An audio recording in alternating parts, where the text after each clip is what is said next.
വേദിയിലിരിക്കുന്ന എല്ലാവർക്കും സദസ്സിലിരിക്കുന്ന എല്ലാവർക്കും എൻ്റെ നമസ്കാരം. ആദ്യമായിട്ട് ഈ ഫംഗ്ഷന് എന്നെ ക്ഷണിച്ചതിന് എല്ലാവരോടും ഞാൻ നന്ദി പറയുന്നു. കാരണം ലാലേട്ടൻ്റെ ഈ ഫംഗ്ഷൻ, ഇപ്പോൾ ലാലേട്ടൻ എന്ന് പറയുന്നത് നമുക്ക് മാത്രം ലാലേട്ടനല്ല കേട്ടോ. കാരണം ഞാൻ എല്ലാ ലാംഗ്വേജിലും അഭിനയിക്കുന്ന സമയത്ത് അവിടുത്തെ ആൾക്കാർ ലാലേട്ടനെ ഒരു പ്രാവശ്യം പോലും തമിഴ്, തെലുഗു, കന്നഡ ഏത് ലാംഗ്വേജ് ആണെങ്കിലും ഒരിക്കൽ പോലും മോഹൻലാൽ എന്ന് പറഞ്ഞ് ഞാൻ കേട്ടിട്ടേ ഇല്ല.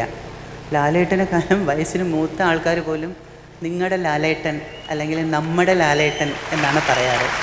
സോ അപ്പോൾ എല്ലാവരുടെയും സൗത്ത് ഇന്ത്യയിലെ എല്ലാ ലാംഗ്വേജിൽ അഭിനയിക്കുന്നതുകൊണ്ട് എനിക്കത് അറിയാം. ലാലേട്ടൻ എന്നുള്ള വാക്ക് മാത്രമേ ഞാൻ കേട്ടിട്ടുള്ളൂ. അപ്പോൾ ലാലേട്ടൻ്റെ മൈൽ സ്റ്റോണായിട്ട് മാറിയിട്ടുള്ള 2 പടങ്ങൾ, വിൻസെൻ്റ് ഗോമസിൻ്റെ കൂടെ ആൻസി ആയിട്ടും സാഗർ ഏലിയാസ് ജാക്കിയുടെ കൂടെ അശ്വതി വർമ്മയായിട്ടും അഭിനയിക്കാൻ കഴിഞ്ഞ എനിക്ക് ഈ ഫംഗ്ഷന് വരാൻ പറ്റിയതിൽ എനിക്ക് വളരെ സന്തോഷം. അശ്വതി വർമ്മ ജേർണലിസ്റ്റ് ആണല്ലേ? അതെ.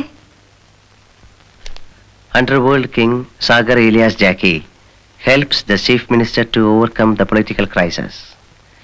ഇതിൽ എഴുതിയിരിക്കുന്നതൊക്കെ സത്യമാണോ? ഞങ്ങൾ നുണ എഴുതാറില്ല. ഇങ്ങനെയൊക്കെ സംഭവിക്കുമായിരിക്കും അല്ലേ? സംഭവിച്ചല്ലേ എഴുതിയിരിക്കുന്നത്. താങ്ക്സ്. നിങ്ങൾക്ക് എങ്ങനെയാ ഈ ന്യൂസൊക്കെ കിട്ടുന്നത്?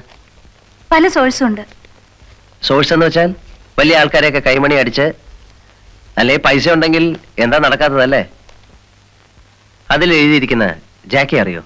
ഓ യെസ്, അറിയാം. അത് ശരി, അയാൾ പറഞ്ഞായിരിക്കും.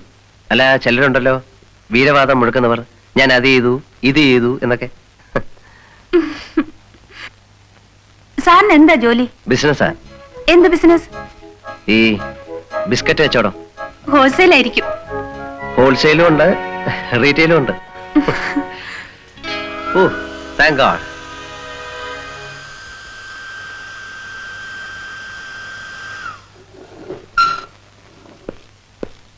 എക്സ്ക്യൂസ് മീ, സാറിന്റെ പേര് പറഞ്ഞില്ല. സാഗർ ഏലിയാസ് ജാക്കി.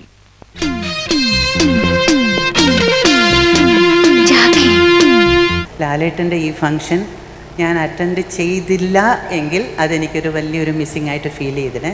അതിലേക്ക് എന്നെ ക്ഷണിച്ച എല്ലാവർക്കും എൻ്റെ നന്ദി. ഒപ്പം ലാലേട്ടൻ ഈ അവാർഡ്സ് ഇത്രയും നല്ല വളരെ വളരെ വർഷങ്ങൾ ആരോഗ്യത്തോടെ സന്തോഷത്തോടെ ഇതുപോലെ വീണ്ടും അവാർഡ്സ് കിട്ടുമ്പോൾ എന്നെയും വിളിച്ച് വീണ്ടും ലാലേട്ടനെ കാണാൻ, നിങ്ങളോടൊപ്പം കാണാൻ ഇവിടെ വരാൻ ഇടയായിട്ട് എന്ന് പ്രാർത്ഥിക്കുന്നു.